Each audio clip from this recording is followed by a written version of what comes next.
Ito kasing isang commissioner, ha, na yan, si Singson, nag-resign. Bakit? Magkaibigan to si Singson at itong ini-interview ngayon, yung nasa telepono na si Congressman Erice. At bago pa magsalita si Singson, binanggit niya na ngayon kung ano talaga ang dahilan kung bakit nag-resign itong si Singson. Ha? Pakingge. For example, bigyan ko tayo ng specific example. Okay. Tinanggal si E.S. Bersamin.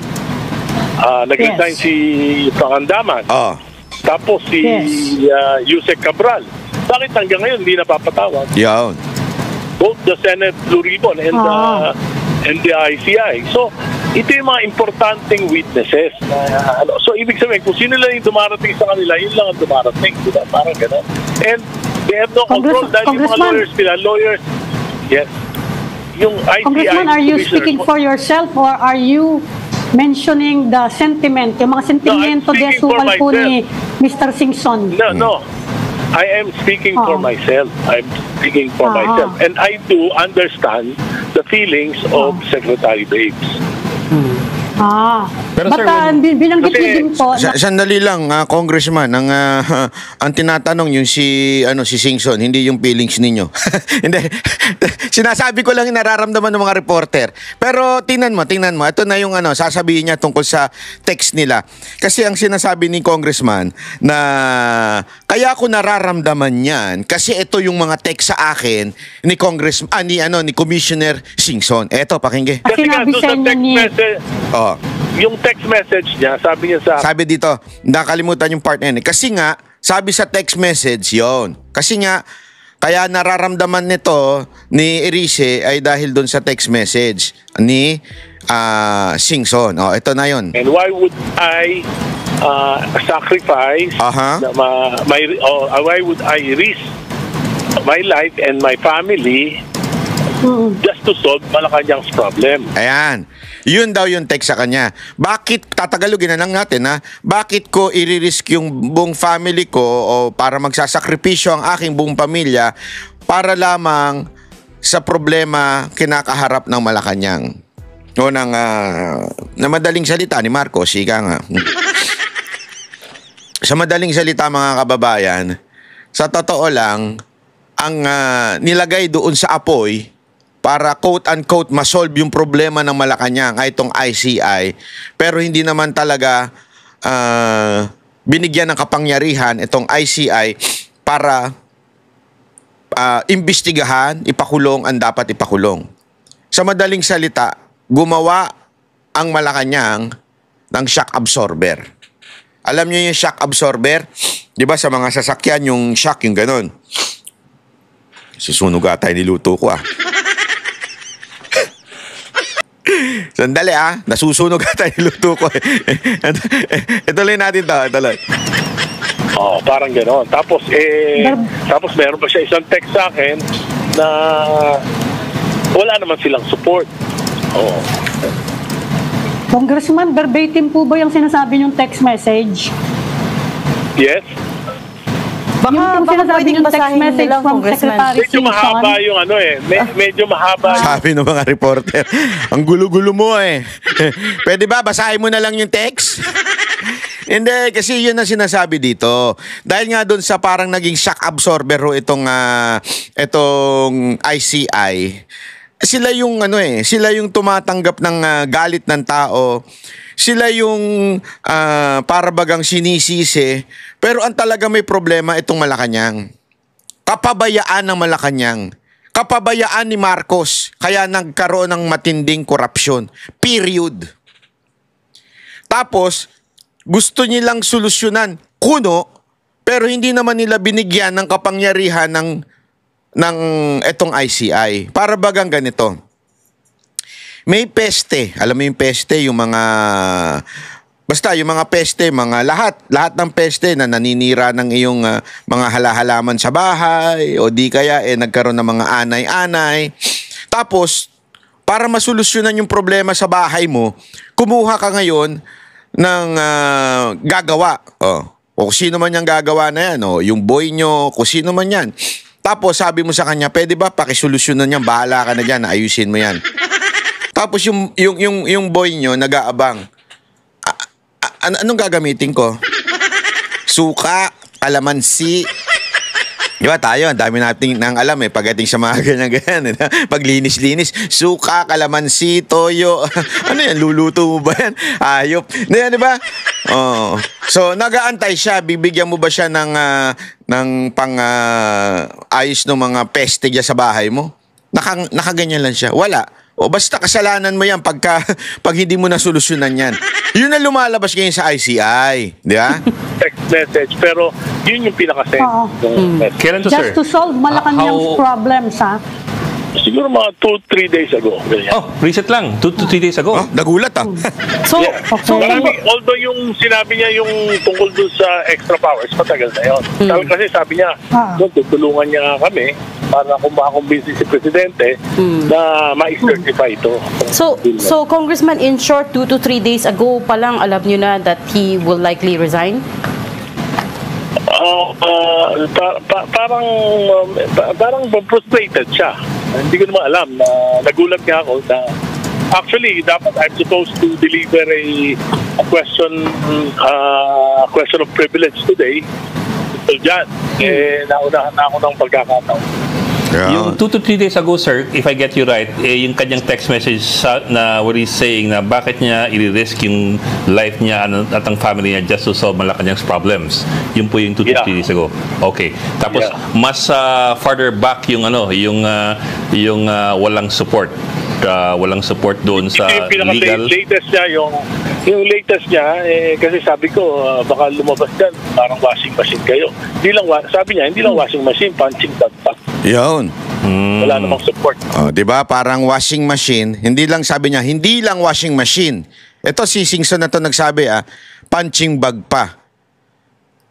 Dito, alam mo, makikita mo yung kawalangyaan talaga ni Marcos dito Yung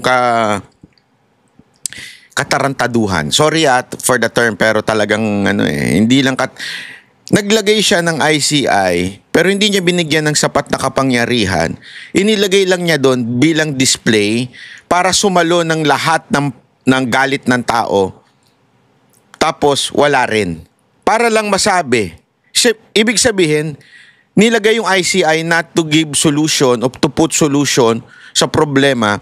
Inilagay lang niya yung ICI para lang, alam mo yun, hindi siya tamaan ng sisi. Ganun kawalang yaho itong presidente natin. Ganun kawalang, alam mo yun, walang kahiya-hiya. Talagang nagbuo pa ng isang ahensya o isang komisyon para lang, alam mo yun, para lang mapagtakpan yung kahinaan niya. Yung kamalian niya, yung kalokohan niya. Ito na yun, binuo pa. Ang problema, kaya nga kita nyo, maalala nyo, sino ba una nag-resign dyan? Si Magalong. Sino pa sumunod? Ito si Singson. Ewan ko yung mga natitira pa dyan, papayag ba kayo na galit ng taong bayan sa inyo na pupunta at sa pamilya nyo dahil wala kayong mga kwenta, wala kayong silbi dyan? Gusto nyo ba na kayo ang sisihin ng taong bayan dahil lang sa walang silbi yung ICI na yan? Lalo na yung isang, ewan ko kung nakawig ba yun? Asikasuhin mo muna yung buhok mo bago mo asikasuhin yung bayan. Ito pakinggan natin itong buong ni Singson. I'd like to explain that I believe my role was to provide the technical aspects of DPWH's process from project identification to implementation, pati yung budget process for both local and ODA, from central office, regional, district, as the implementing office. I thought I'd explain that because yung process na yun, doon nagkaroon ng mga kalokohan. So, I had to do that in front of several government agencies like DOJ, OMB, AMLAC, SEC, Central Bank, BIR, BOC, among others. Because otherwise, yung learning curve nila masyadong matagal. So if we're able to explain to them exactly the whole process and where were the loopholes that were taken advantage of. No? I did the same to Secretary Vince Dizon as he was coming in, together with this new team of senior officials of DPWH.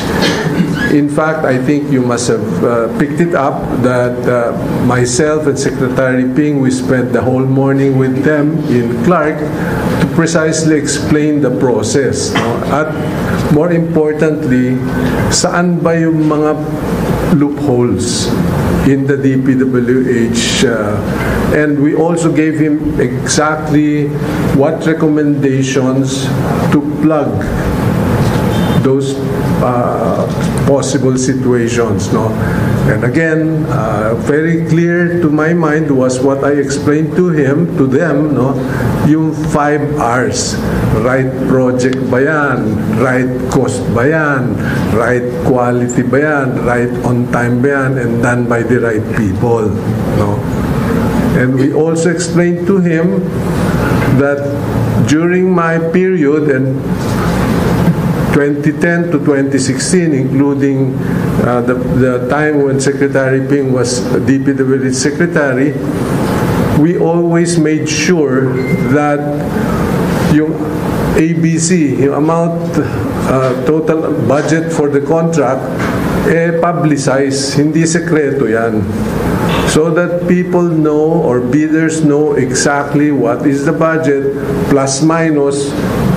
Kung you're outside that plus or minus band, then you're considered stray bid, hindi ka tatanggapin. The other information that we gave to DPWH was we adopted an important document as part of the bid submissions of contractors, what we referred to as the integrity pledge. That for you to be able to bid as a contractor, you commit to certain proper procedures, not to engage in corrupt practices. Part of your documents yan. If you don't submit that, we will not allow you to bid. Okay? So very clear 5 R's that we referred to for good governance and anti-corruption. Ganda nito sinasabi niya, yung importante kasi ito yung details. Hindi lang porket congressman ka, pwede nang i-award sa'yo yung kontrata.